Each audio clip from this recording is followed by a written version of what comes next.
السلام علیکم ورحمۃ اللہ وبرکاتہ. سلامونه په خیرونه څنګه یې زما پښتنو ورونو خویندو؟ السلام علیکم ورحمۃ اللہ وبرکاتہ. زنن بیا آج میں پھر نئے بلاگ کے ساتھ حاضر ہوئے جس میں آپ کو دکھاؤں گی چائے کا سین اور چاول وغیرہ اور آلو گوشت بنانا، بھنڈی وغیرہ بنانا، میکرونی بنانا.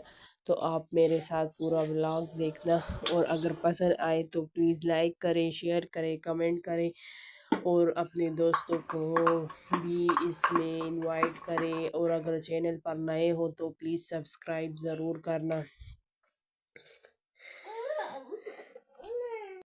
کمنٹ میں مجھے بتانا کہ آپ لوگ مجھے کہاں سے دیکھ رہے ہو تاکہ مجھے پتہ چلے، اور آپ لوگوں کے کمنٹ اور لائک کرنے سے مجھے موٹیویشنل ملتی ہے، پھر میں آپ کے لیے ایک اور ویڈیو لے کے آتی ہوں.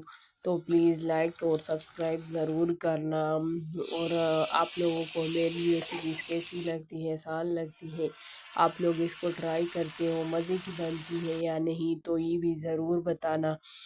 اور آپ لوگوں نے اب تک مجھ سے کون سی ڈش سیکھی اور آپ لوگوں نے ٹرائی کی ہے، تو اگر اچھی بنی ہو تو میرے ساتھ بھی اس کی پک کمنٹ میں شیئر کرنا. اس طرح اب اگر آپ کو بھنڈیاں کڑک اور کرسپی بنانی ہے تو بھنڈیوں کو پہلے اچھی طرح دھو لینا، پھر اس کو دھوپ میں سکھا لینا، ویسے ہی کپڑے سے پونچھ کے صاف کپڑے سے پونچھ کے سکھا لینا.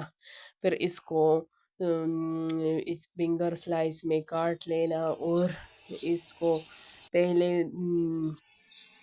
اس پر بیسن لگا کے اس کو گھی میں فرائی کرنا، پھر اس کو تڑکا لگانا. اس سے بھنڈیاں بہت کڑک اور کرسپی بنتی ہیں، اور ٹماٹر کی وجہ سے، تڑکے کی وجہ سے اس میں ایک اچھی سی ٹیسٹ آ جاتی ہے. اسی طرح آپ لوگ آلو گوشت کیسے بناتے ہو؟